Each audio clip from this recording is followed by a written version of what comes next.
l'Escola Municipal de Mallorquí us dona la benvinguda a la segona sessió del monogràfic Obrir per tancar.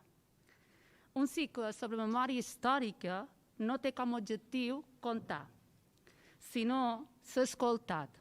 I en aquest sentit, gràcies a tots pel vostre interès i el vostre entusiasme. Els que sou aquí i els que ens seguiu des de casa. Dilluns passat, 103 persones assistireu presencialment a la ponència de Cesc Busquets i, a dia d'avui, 586 persones han vist la gravació al canal de YouTube de l'Ajuntament de Manacor. Gràcies per fer memòria. Avui som aquí per escoltar a Toni Tugores, que ens mostrarà com, durant la Segona República, es gestaren disputes, conflictes i odis que ens duran a entendre la cruesa i la magnitud de la repressió duta a terme al nostre poble. Parlar de memòria històrica a Manacor és parlar de Toni Tugores. I, per tant, Obrir per tancar no podia tenir un altre coordinador. Indubtablement, és ell qui ha forjat investigació a investigació, conversa a conversa, llibre a llibre, la memòria històrica de Manacor. Les seves aportacions i coneixements han estat claus a la intervenció al cementiri de Sant Coletes. Toni Tugores ha dotat les troballes d'una interpretació, d'una història, d'una vida. En les seves obres, La història robada, 2004, Manacor, la guerra a casa, 2006, Víctimes invisibles, 2011, Colacant de Xinxa, 2013, Moriren dues vegades, 2017, i la Segona República a Manacor, 2019, ha donat forma i veu a la història de la guerra civil i la repressió al nostre poble. Toni, un autèntic plaer coordinar conjuntament amb tu i compartir converses, correus, telefonades. Quan l'Escola de Mallorquí et va proposar la feinada que ha estat coordinar aquest cicle, fer dues ponències i guiar una ruta per la memòria, t'hi tirares de cap i amb un entusiasme contagiós que ha fet d'aquest cicle el que és. Toni Tugores, la Segona República, preludi del conflicte.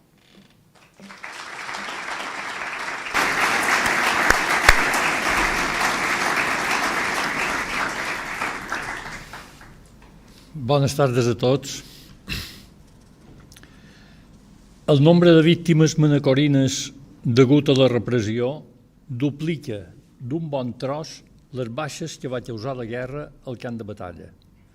La xifra que encara està oberta és de 131 persones assassinades, entre elles 5 dones. Per altra banda, les víctimes per accions de guerra, tant a Porto Cristo com al front de l'Ebre, varen ser 61, a les que s'han de sumar soldats manacorins que moriren en un accident ferroviari. A més, al manco 690 persones documentades a dia d'avui varen ser privades de llibertat o visqueren en llibertat vigilada, entre elles 45 dones.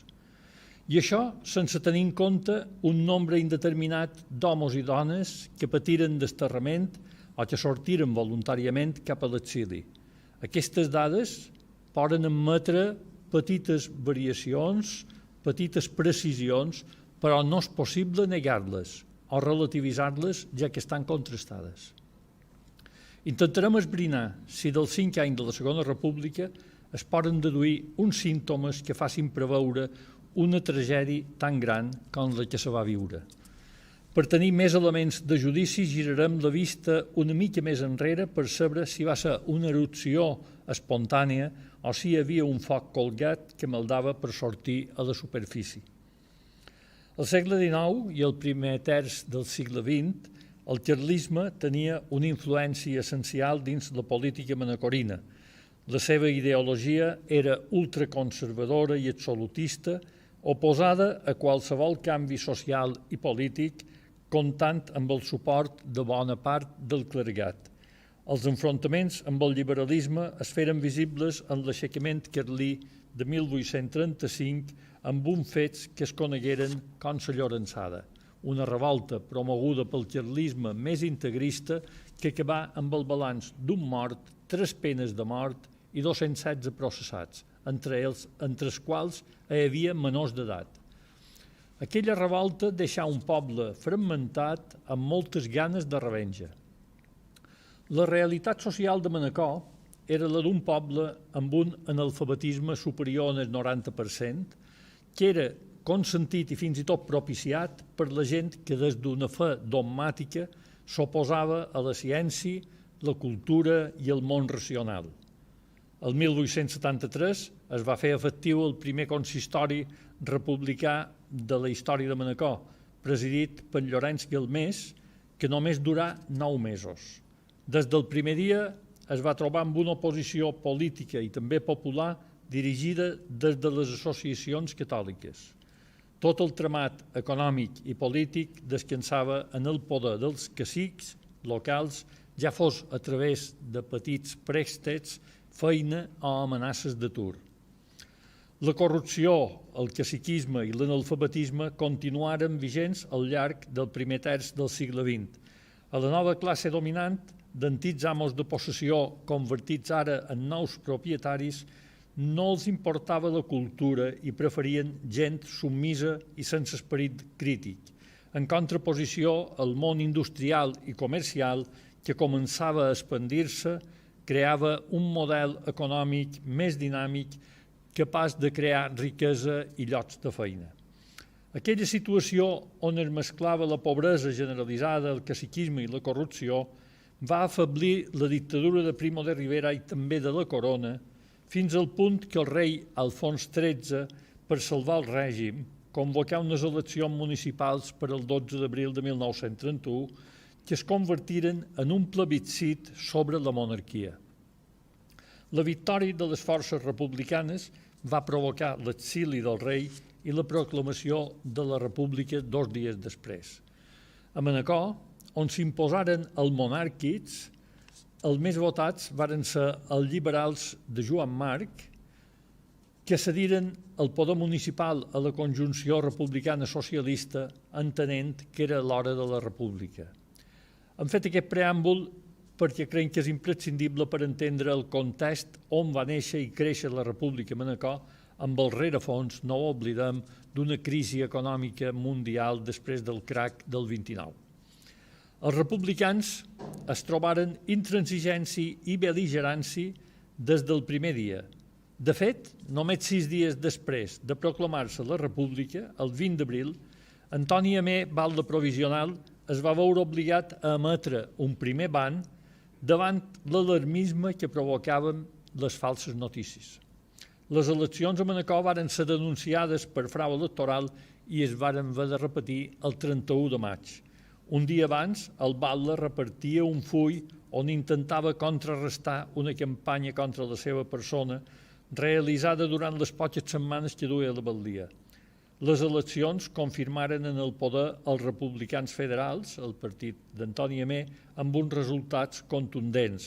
Obtenia la majoria absoluta, que era de 13, va treure 13 regidors, mentre que dels 7 de la minoria, 3 eren pel Partit Socialista i 4 per al Partit Republicà de Centre, que era l'expartit liberal de Joan Marc, que ell l'havia convertit en partit republicà de tota la vida.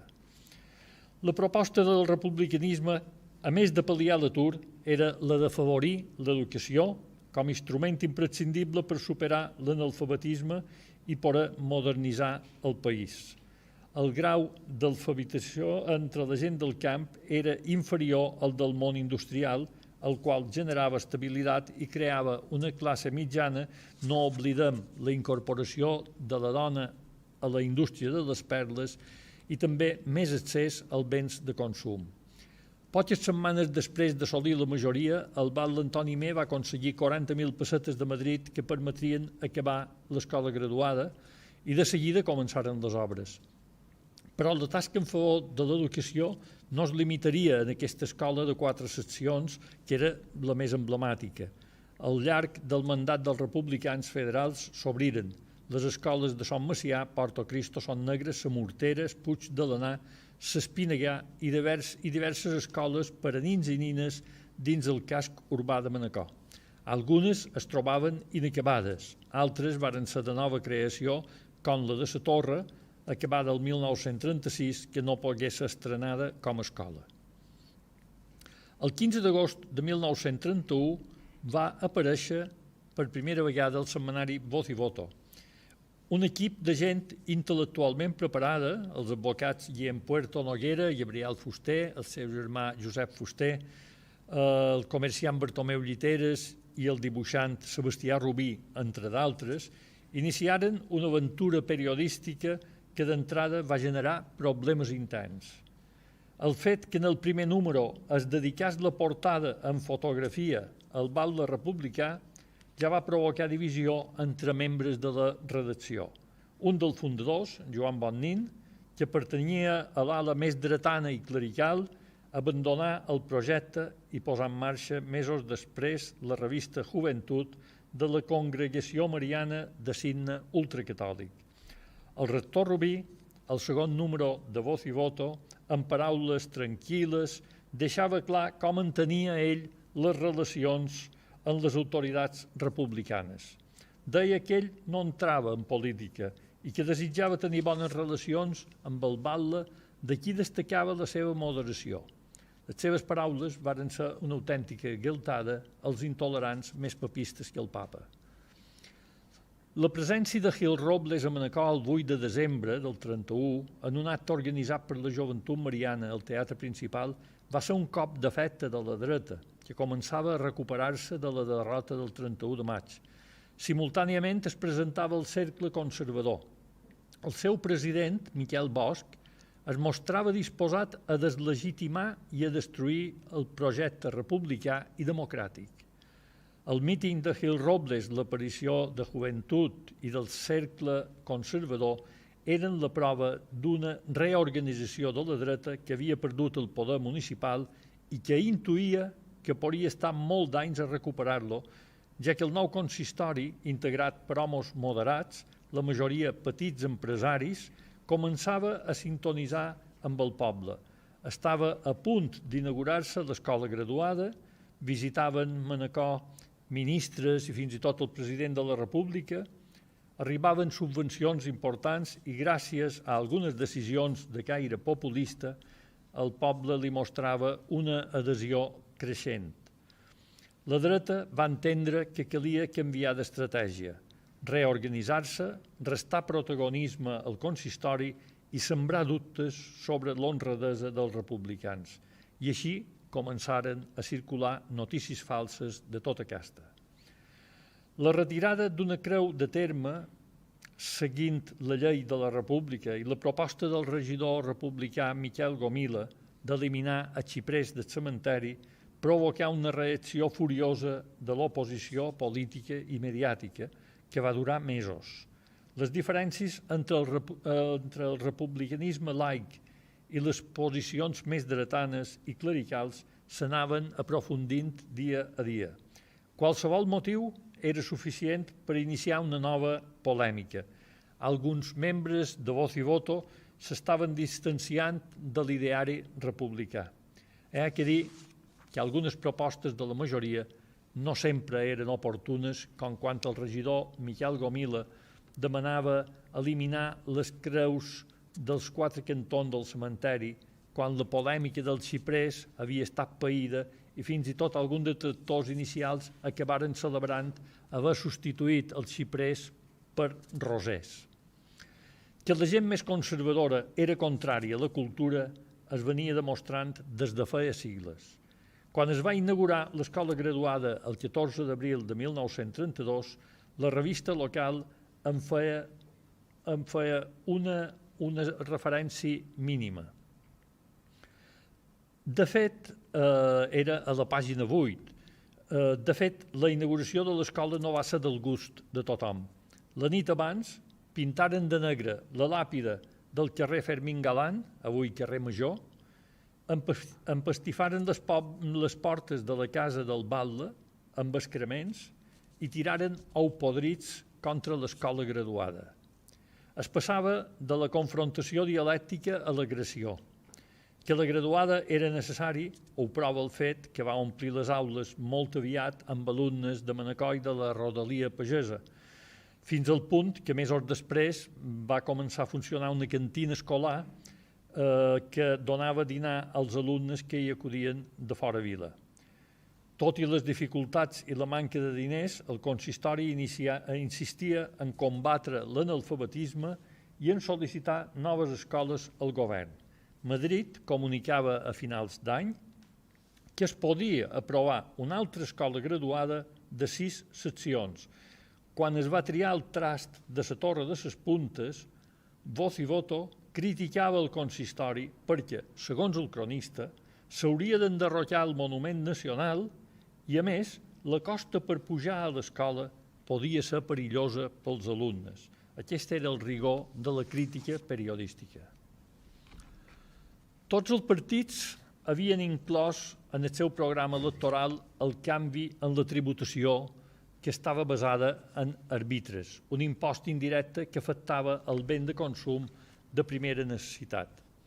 Un sistema fiscal que resultava pervers, ja que al final pagaven més les famílies que ho havien d'adquirir tot, mentre que els que tenien producció de cereals, de carn i fruita a les seves finques no havien de comprar gairebé res i no tributaven. Els republicans plantejaren un sistema mitjançant el qual havien de pagar més els que més guanyaven i els que més béns tenien, i alhora es podrien eliminar els arbitres. En un primer càlcul, l'estimació va ser que unes 1.400 famílies manacorines deixarien de pagar imposts.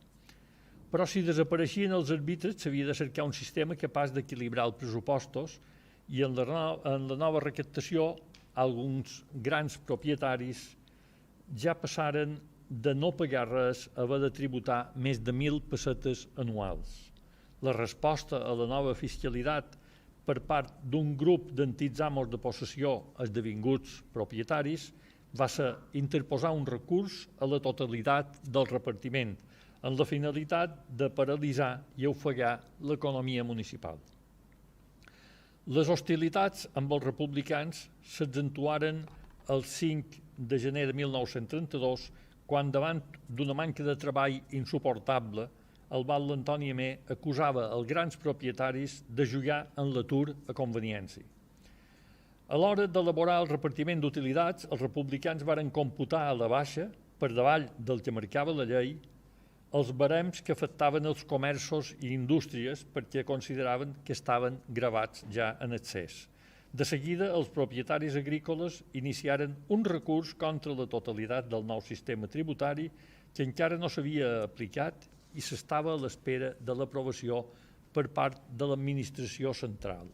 Allò cert és que va arribar a l'octubre de 1932 i en la recaptació paralitzada no s'havia cobrat un cèntim en tot l'any. L'economia municipal estava ofegada per l'atur i sense recursos. L'atur, de qualque manera, era una responsabilitat que havia assumit l'Ajuntament. Estant en aquesta situació desesperada, el 5 d'octubre de 1932 esdevingué la major torrentada que Manacor recorda, deixant un mort i incomptables pèrdues materials que requerien una actuació immediata. Va ser aleshores quan es va decidir posar el cobrament el primer trimestre de 1932 amb el nou sistema de les utilitats, tot i que encara el recurs no estava resolt. La llei de l'administració local contemplava que els ajuntaments que dia 31 de desembre de l'any anterior no tenien aprovats els pressuposts, el primer trimestre de l'any següent havien de seguir en el sistema antic. Dies després, 4 grans propietaris feien un recurs de reposició contra l'acord de posar a cobrança el repartiment de l'any 1932. Ho fonamentaven en que no estava resolta la reclamació contra el nou sistema tributari. L'equip de govern havia estat conscient que estava cometent una possible il·legalitat posant el cobrament el primer trimestre, però empès per la necessitat i en la ingenuïtat de creure que ningú no ho censuraria, va tirar endavant, creient-se moralment legitimat a fer-ho després de la torrentada. El 28 de març de 1933, el Tribunal Econòmic Administratiu va estimar il·legal només un punt del nou sistema impositiu, el que computava a la baixa els tributs dels industrials i comerciants, la quota dels quals es va haver de multiplicar per 3 degut al recurs dels grans propietaris. El 26 d'abril, el mateix tribunal declarava il·legal, com era previsible, la cobrança del primer trimestre de 1932. La decisió, però, va ser recorreguda al Suprem. El 12 de febrer, anaven passant moltes coses a Manacor, es presentava la secció femenina de la Unió de Dretes, que es convertiria anys més tard en la Falange Femenina, dirigida per na Margalida Alcover. El llenguatge de la secció femenina era tant o més incendiari que el dels homes. La dreta s'avançava en incorporar la dona als seus partits davant unes possibles eleccions generals que comptarien per primera vegada amb el vot de la dona. Mentrestant, el republicanisme, més que sumar, es dividia en 4 partits. El 19 de novembre de 1933 se celebraren eleccions i els resultats representaren per a la dreta una victòria aclaparadora. Els grans guanyadors varen ser la CEDA, la dreta ultracatòlica, i el Partit Radical de Lerroux, un teòric partit de centre, populista i anticatalà. A Manacor, els resultats varen ser semblants al de l'Estat. La divisió dels republicans manacorins, que provenien tots del Partit Republicà Federal, va tenir conseqüències greus. L'ala més dretana es va quedar amb el partit de Lerroux i la més progressista es passà a Unió Republicana, un partit de centre socialment avançat. La cúpula de Voz i Voto, descaradament, sense amagueró, es va quedar amb els radicals, mentre que els regidors republicans es passaren a Unió Republicana. La confrontació, a partir d'aquell moment, ja va ser constant entre la revista i el consistori, fins al punt que l'Ajuntament va decidir editar un butlletí municipal davant allò que entenia com una falta d'objectivitat, una persecució i un sectarisme de la revista. El laïcisme. La societat manacorina estava fortament lligada al catolicisme i considerava el laïcisme contrari a la religió. Aquest fet convertia a molta de gent, dones en especial, en enemic de la república. Hi havia hagut polèmica atiada des de la revista local per la Creu del Terme, el xiprers del cementeri i les 4 creus, però la mateixa dreta i la revista local varen reconèixer que s'havien permès les processons, que no s'havia prohibit cap acte de caire religiós i que les relacions dels republicans amb l'Iglésia local eren bones. Com a anècdota, el prior del Dominits va posar al campanar del convent la bandera republicana i com a detall a tenir en compte, quan va morir el rector Rubí, els republicans cediren la capella del cementeri a la família del rector perquè pogués tenir un enterrament digne, ja que el prevere sempre s'havia significat en la protecció dels més necessitats i havia mort pobrament. Tot i així, els sectors més intransigents tenien interès en presentar el laïcisme com un extremisme agressor i perseguidor de l'Iglésia i dels catòlics. Els auspiciants, quan morien, eren enterrats des de sempre, embolicats amb un llençol i tirats dins un clot al cementeri. Els republicans decidiren que els pobres serien enterrats en caixes de fusta individuals i no s'utilitzaria per a la conducció sempre el mateix taüt que una vegada emprat se guardava a l'hospici a la vista de tots. Per entendre el grau d'oposició de Voz i Voto, un metge, el doctor Vallespí, un dels fundadors de la revista, va mantenir una duríssima i llarga polèmica contra l'Ajuntament, negant que fos antihigiènic el fet d'utilitzar la mateixa caixa, encara que els auspiciants haguessin mort de malaltia infecciosa. Quan es va apaivagar aquesta polèmica en va néixer una altra, la de l'ensenyament laic a les escoles, sense sant crits ni figures religioses i sense assignatura de religió obligatori. El laïcisme va ser acusat aleshores des de tots els indrets de la revista. Qui va proposar una solució que era pràctica i raonable va ser el rector Antoni Trullols. Si els pares volen educació religiosa per als seus fills, quan surtin d'escola, els nins que vagin a l'església, a catequesi, i ja tindran formació religiosa. Però no en feren cas de les paraules del rector. Va semblar que allò que interessava era fer renou. La confrontació continuà i de cada vegada es mostrava més irracional. El 19 de maig de 1935 apareixia un full dominical atacant les dones que treballaven a les fàbriques, a les quals acusava de desvergonyides i fins i tot de corruptores de menors. No consta, malgrat tot, que cap dona de les perles abandonés la feina. Alguns comentaris fets a les trones motivaren que durant una hora santa un jove deixés caure un petit petard dins el temple. L'acte va ser convertit maliciosament en atemptat i el petard va ser transformat en bomba. Això succeïa el 1933. Molts anys més tard, qui declarava ser l'autor d'aquest incident era mestre Joan Mesquida, fundador d'Aproscom, declarat fill il·lustre de Manacor 50 anys més tard, el 1983. Curiositats històriques. La justícia entra en escena.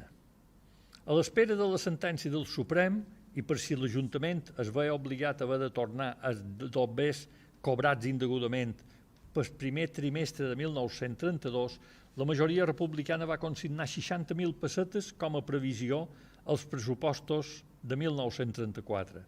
Per aquest motiu, el grup opositor de propietaris agrícoles de sempre feia una nova impugnació, ara per haver consignat 60.000 pessetes al pressupost. Al mateix temps escampava un full dient que l'Ajuntament pagaria 2 vegades les 60.000 pessetes. El 27 de juliol de 1934 el Suprem fallà contra el cobrament del primer trimestre de 1932. Per tant, calia tornar els dobbers o, com proposar el secretari Sebastià Parelló Trias, compensar les quantitats cobrades amb els propers rebuts a pagar, cosa que la llei permetia. Ferrer, el cap dels verguistes, s'hi oposà i digué que els republicans ho havien de pagar de la seva butxaca. La política manacorina estava sovint condicionada per la política estatal. Arran dels fets revolucionaris d'octubre de 1934 al País Basc, Astúries i Catalunya, que s'havien resolt amb una duríssima repressió militar contra els miners, comandada pels generals Franco i Yagüe, amb ajuda de l'aviació, provocant més de 1.500 morts, els regidors socialistes de tot l'estat espanyol varen ser suspesos, el de Manacor, evidentment, també.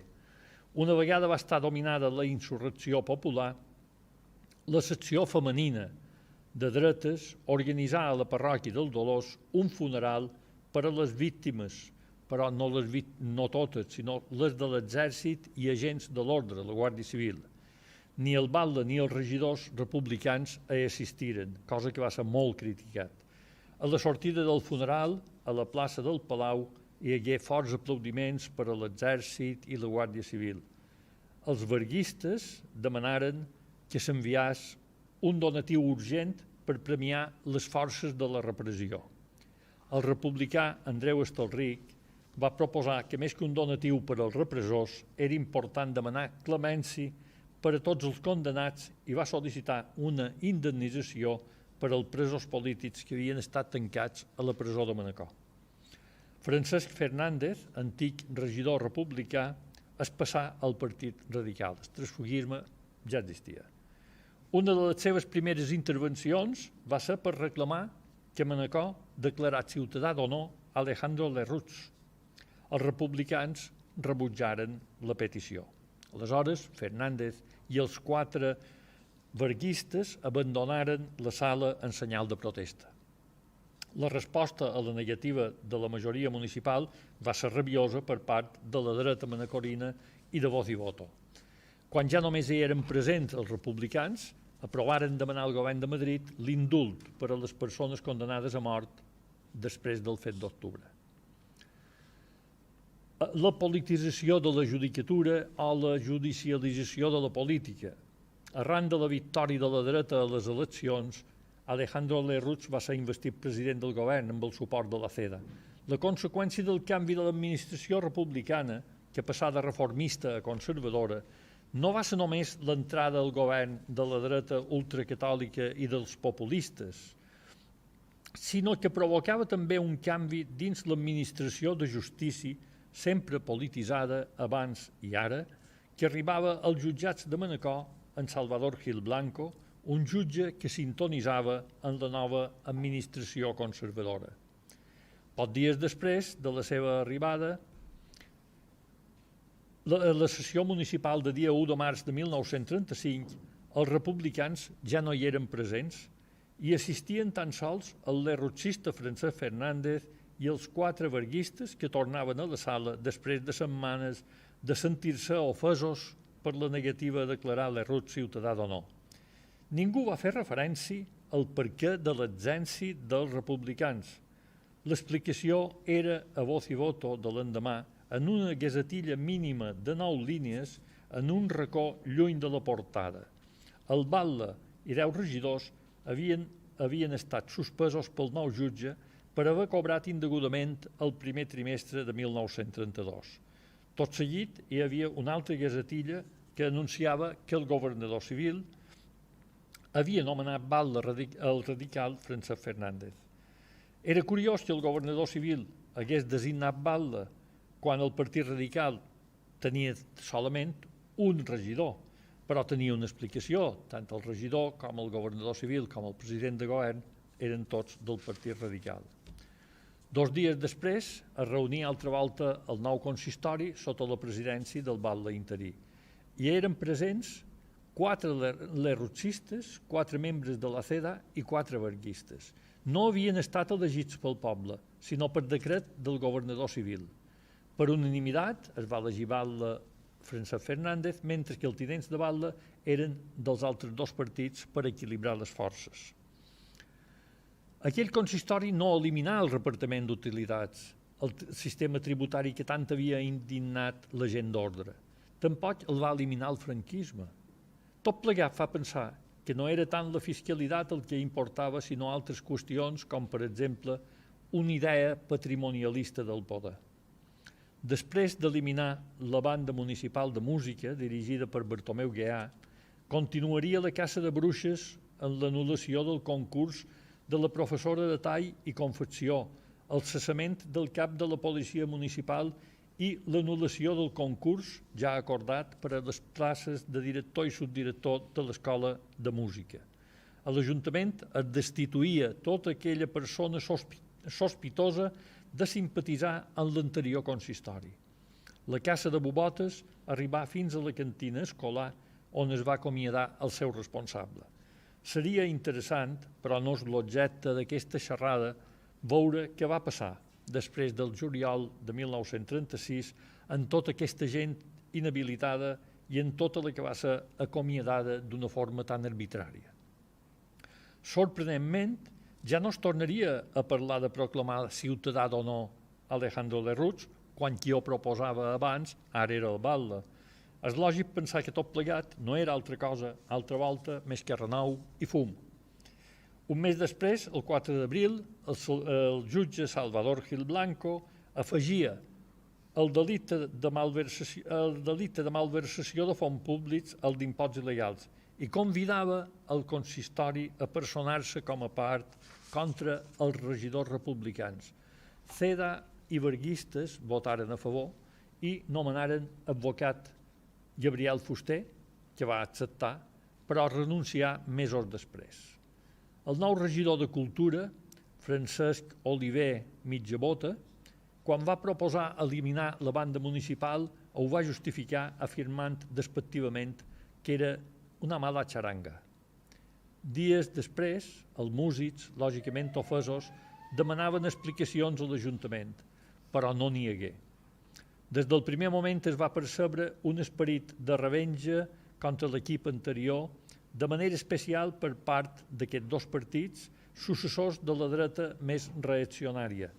Els caps de fila d'aquests dos partits, Ferrer, Berguista i Oliver de la Ceda, encarregaren 4 pàgines de publicitat a voz i voto per acusar el consistori anterior d'haver deixat un dèficit que, segons ells, pujava a 92.000 pessetes.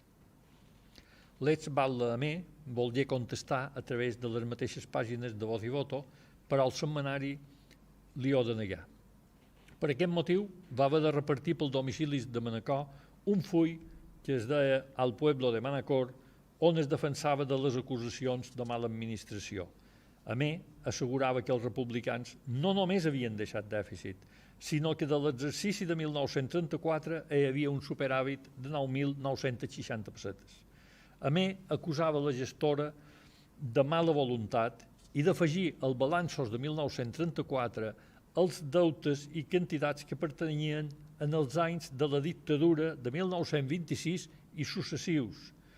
La guerra de fulls que es va desfermar va acabar quan la gestora va acceptar que les xifres reals eren molt semblants a les que defensava Antoni Amé. Allò cert és que amb el nou batlle es va obrar un miracle. Els grans propietaris donaren feina a tots els homes sense treball i s'acabà l'atur. Fernández i el seu grup no compartien les formes, ni sovint el fons, amb els dos grups més extremistes, i a poc s'anaren distanciant, fins que l'objectiu dels dos grups va ser enderrocar-lo. Avesats a la guerra bruta, Oliver i Ferrer iniciaren la desqualificació del batlle radical mitjançant la difamació. Quan el batlle va fer talar uns tamarells a Porto Cristo perquè obstaculitzaven el tràfic, va ser acusat per la Ceda i verguistes d'haver ordenat pel seu compte i d'haver manat al delegat del port que la tala es fes en secret per tal que no se n'assabentessin els altres regidors. Fernández contestà que tot allò era una calúmnia, que el tema dels tamarells els importava molt poc i que intuïa que al darrere hi havia qualque altra motivació. I encertava. Tot seguit li demanaren la dimissió, però Fernández es va negar a dimitir i va dir que si el volien fer fora l'haurien de destituir. I per 8 vots a 3 s'aprovà la seva destitució.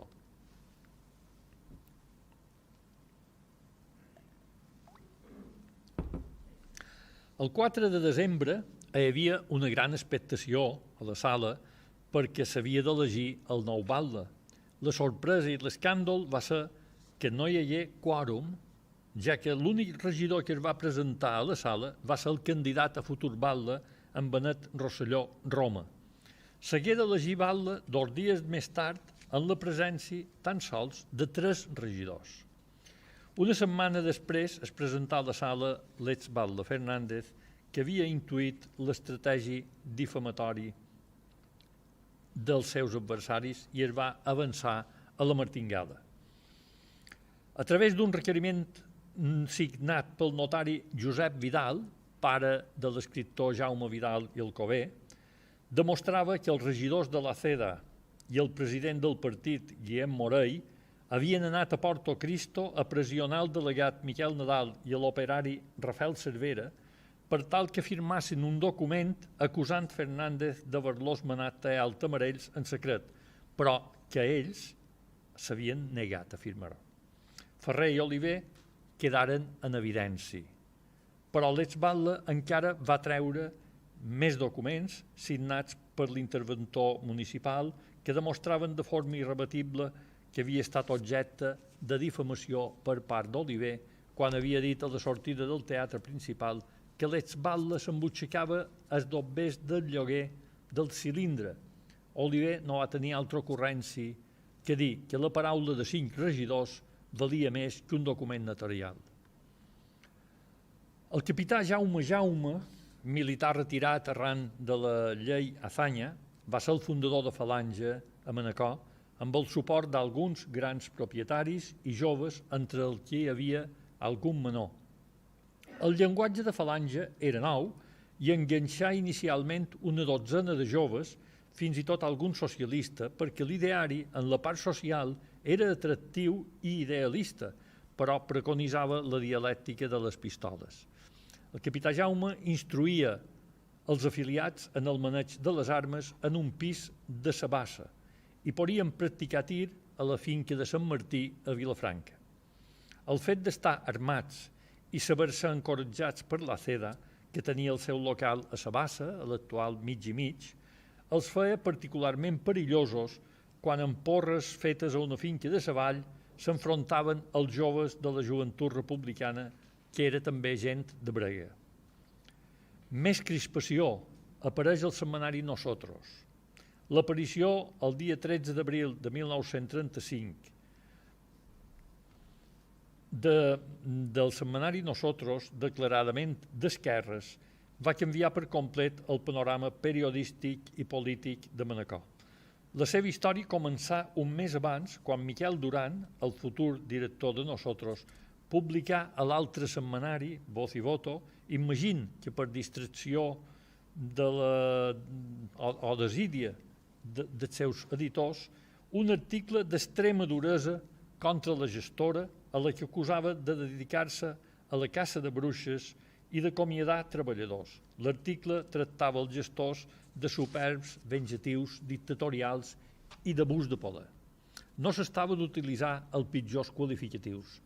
Setmanes després aparegué Nosotros, el nou setmanari dirigit per Duran, en dibuixos i caricatures grotesques dels personatges més significats de la dreta, forçant la llibertat d'expressió sempre al límit. En resum, era una publicació de xoc i que no defugia de la polèmica. Unes setmanes després de l'article Para muestra un botón, Miquel Duran, el seu autor, ja es trobava a la presó de Palma, on s'hi estaria mesos tancat sense judici per ordre del mateix jutge que havia suspès la majoria republicana.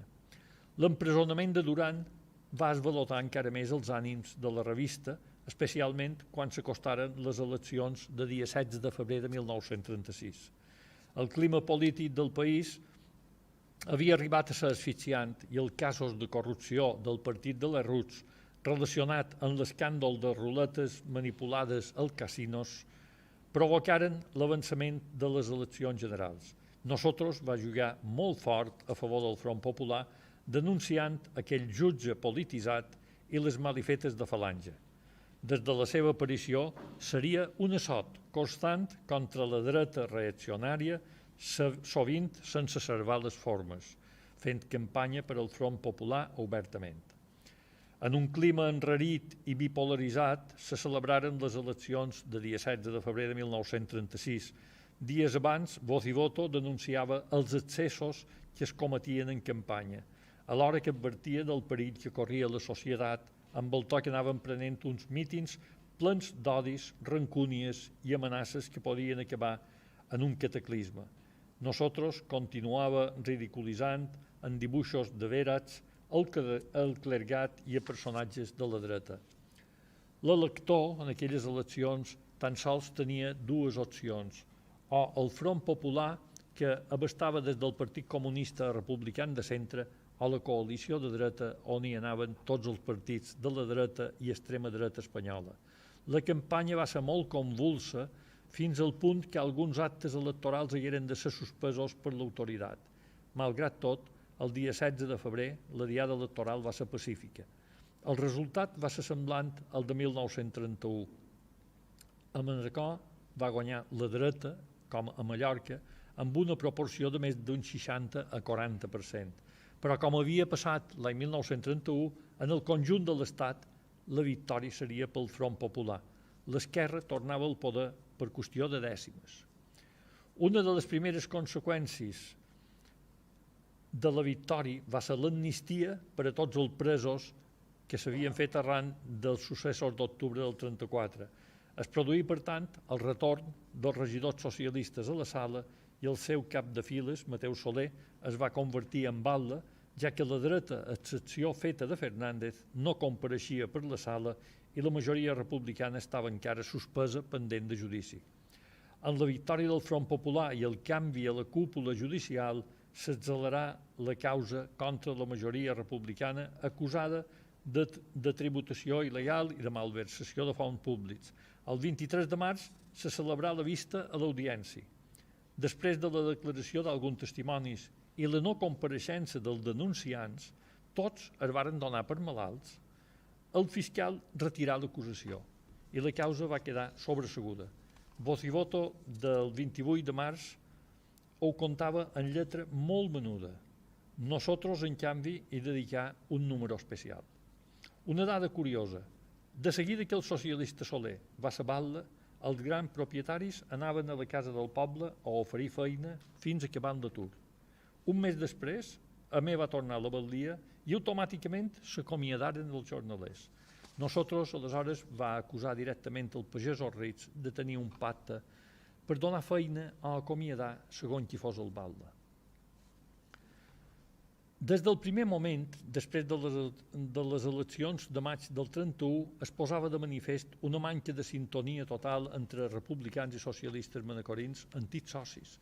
En realitat, les diferències només eren amb el capdavanter Mateu Soler, regidor socialista des de 1903, ja que el seu company de partit tenien un comportament diferent quan el seu cap de files no hi era present.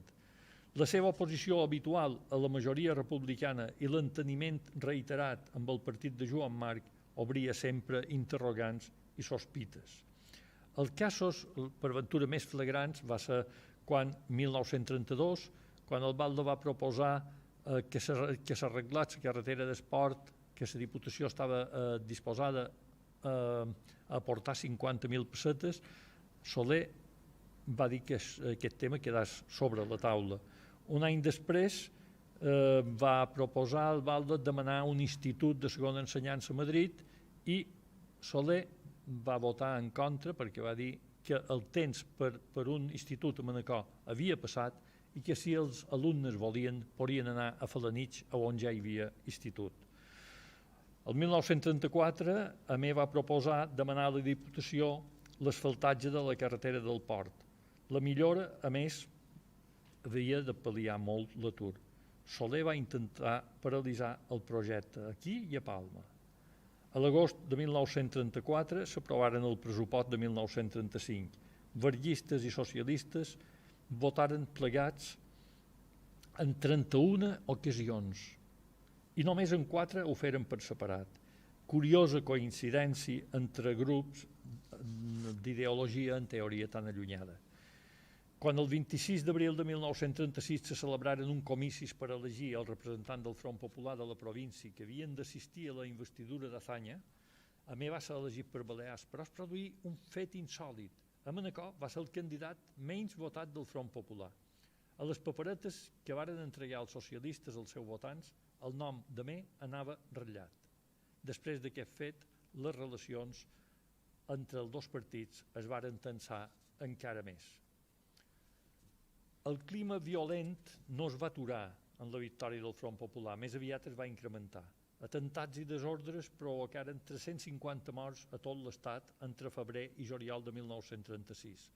La sensació d'inestabilitat era instrumentalitzada per les forces de la dreta més dura que intentaven crear una psicosi de desordre i de por per propugnar solucions messiàniques. De cada vegada hi ha més evidències que aquella violència feia part d'una estratègia freda i perfectament dissenyada a fi de poder aplicar després la solució traumàtica que desitjaven.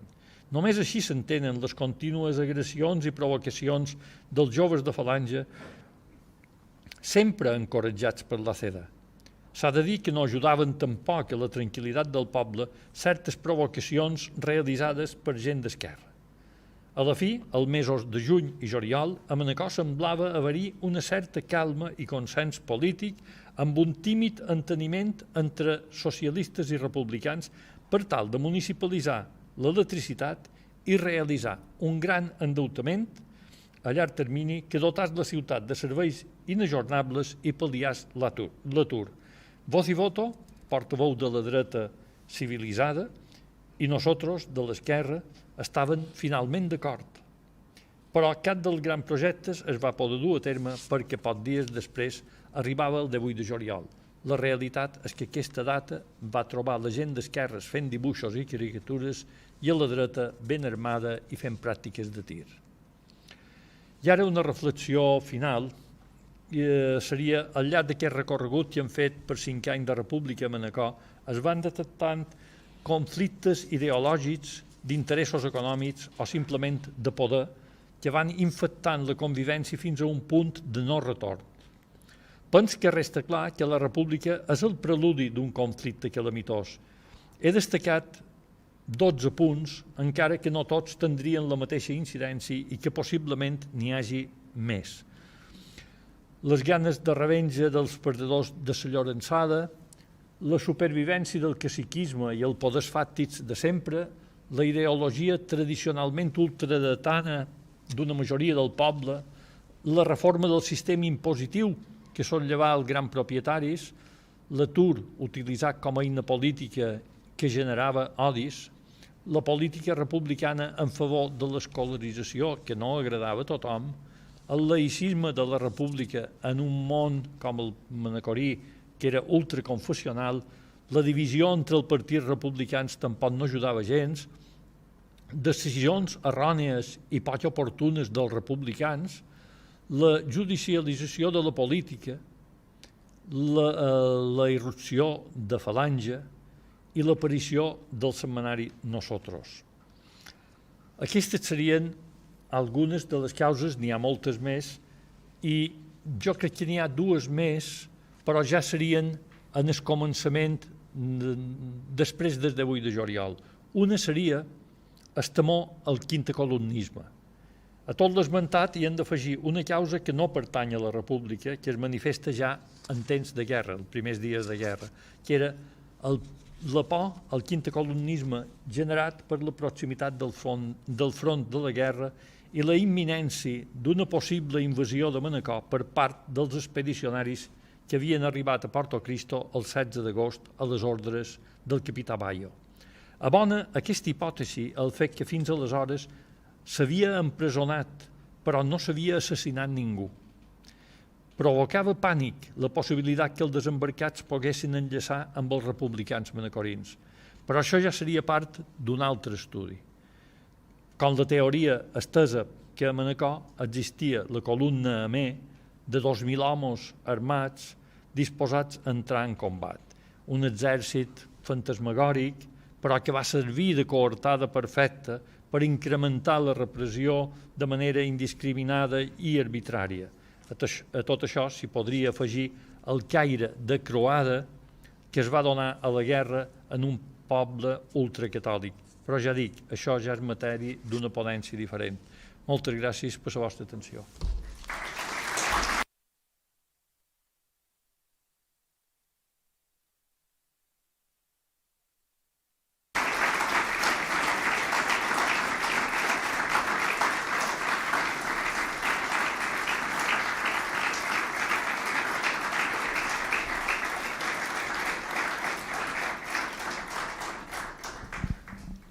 Gràcies, Toni. Si us sembla, ara podem iniciar un torn obert de paraula, de preguntes. No sé si vos veuré bé, però si qualcú té alguna pregunta a fer, si voleu, podem fer que aixequeu la mà i jo m'acost en el micròfon. Ara és el moment d'aprofitar que tenim en Toni Tugores aquí.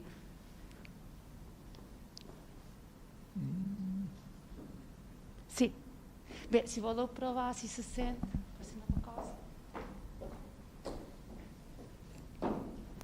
Sí, va bé. Perdoneu.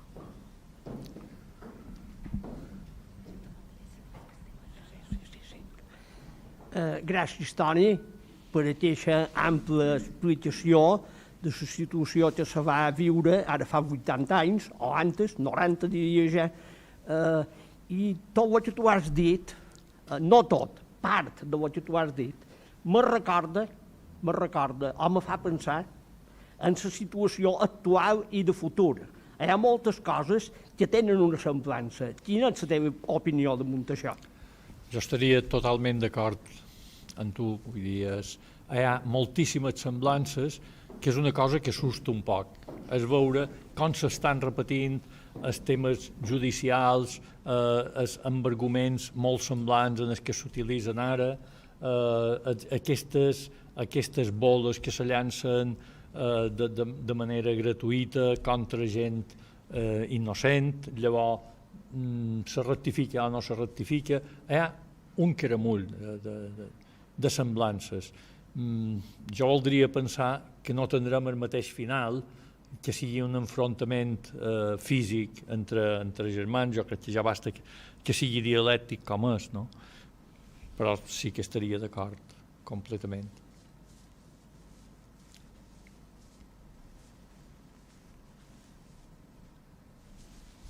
No veig ningú.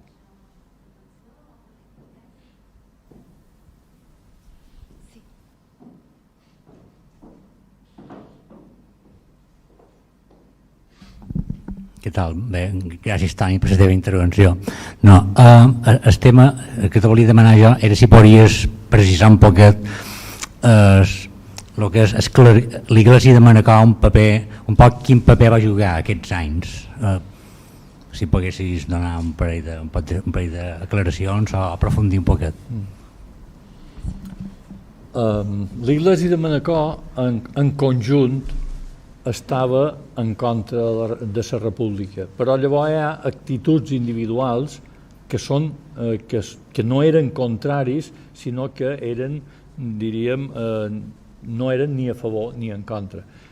Un d'ells va ser rector Rubí, però bé, el rector Rubí va morir el 32, vull dir que només va viure un any de república. Hi va haver altres clergues, com per exemple els priodes dominics, que fins i tot havia posat la bandera. Però també hi ha la reconversió d'aquesta gent en gent d'ultradreta, una vegada que arriben les notícies de Barcelona de que els republicans estan cremant convents, estan matant monges i estan matant capellans. Aleshores, tota aquesta gent, supos que per un instint de supervivència, se tornen, fins i tot alguns que s'havien significat a favor de la república, tornen totalment addictes a Franco i li fan poemes. Bueno, hi ha molt d'exemples d'aquests.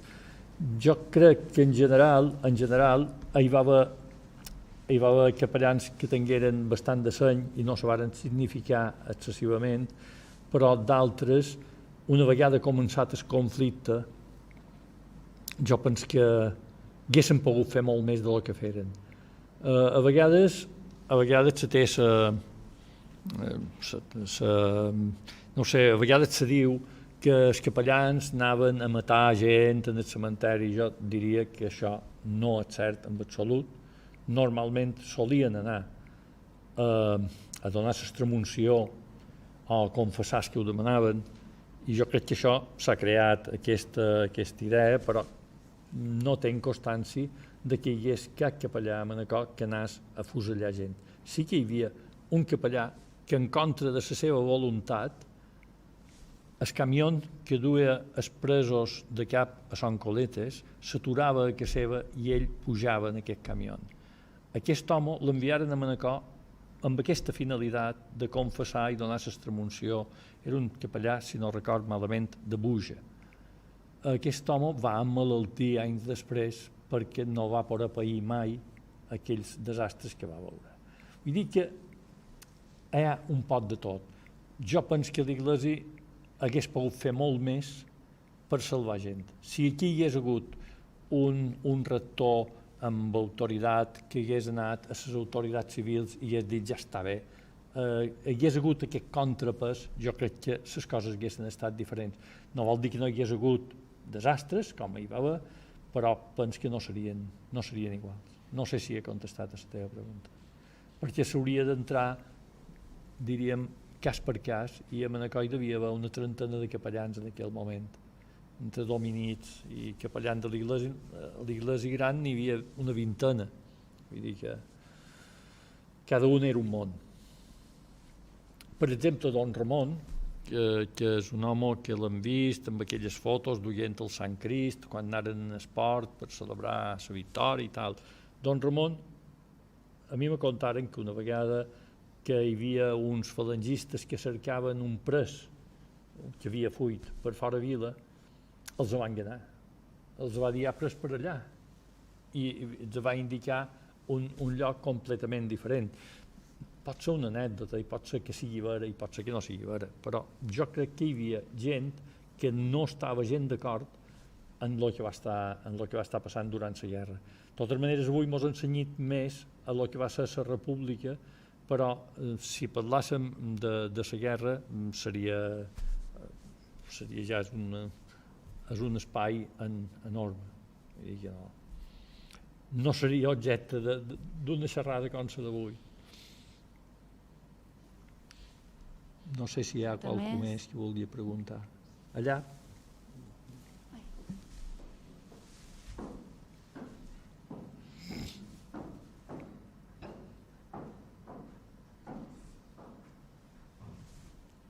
Jo no és que vulgui fer cap pregunta, però trob que és un moment per recordar que és una llàstima que la república no defensés amb més força o no hi hagués cap possibilitat de tenir aquest institut per Manacor, perquè després va tardar molt de temps en poder-ne tenir i, per exemple, pel cas de les dones va ser molt negatiu, no? Perquè les nines no podien estudiar el batxiller. Hi havia nins que anaven a fora, però les nines no. Va ser una llàstima. No sé si tens més documentació del que has dit. No, normalment la reacció a lo que era l'educació era sempre la mateixa, contrari. El que crida un poc l'atenció va ser l'actitud, que jo crec que era un enfrontament personal que hi havia entre el Val de Llaranya i en Molinet, el cap dels socialistes. Jo crec que era una qüestió personal i bastava que un digués una cosa i l'altre deia l'altra, no? Però el Partit Socialista jo estic convençut que estava a favor de l'educació com hi va estar sempre, no? Però la dreta no poden dir el mateix. Prova d'això és aquesta reacció furibunda quan inauguren la graduada. En vez de ser una gran festa, que ho va ser, de totes maneres se va fer una gran festa per inaugurar la graduada. Però que el dia abans pintassin de negre làpides de carrers, les portes de Cas Balda, tirassen ous podrits. Per què era tot això? En realitat hi havia una gent que jo diria que provenen de l'antic carlisme, contrari a saber, contrari a la ciència. Hi ha casos que no importa dir qui eren, però un home que havia fet un bon capital i tenia, per que eren 10 fills, no va deixar que cap d'ells estudiés, perquè això era contrari a la religió, i ell era carlista, Déu, pàtria i rei. I a Manacor hi havia un substrat de carlisme que pràcticament va durar fins que se va morir en Pedro Coreano. Vull dir, fins en aquell moment hi va haver sempre, els carlistes van estar sempre a damunt fulla. I hi va haver enfrontaments molt forts durant la guerra entre carlistes i falangistes. Això de que en Franco va fer aquella unió de totes les forces de la dreta, aquí va ser consoli i saigo, no va lligar de cap de les maneres. Hi va haver amenaces personals i perill que hi hagués hagut un autèntic desastre. Però bé, en definitiva és això. Hi havia una gent que estava contrari a l'educació. No sé si contesta a lo que tu plantejaves. No sé.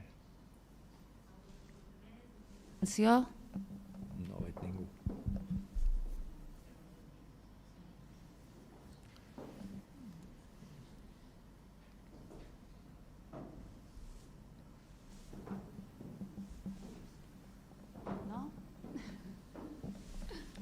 No, per mi no hi ha cap pregunta més.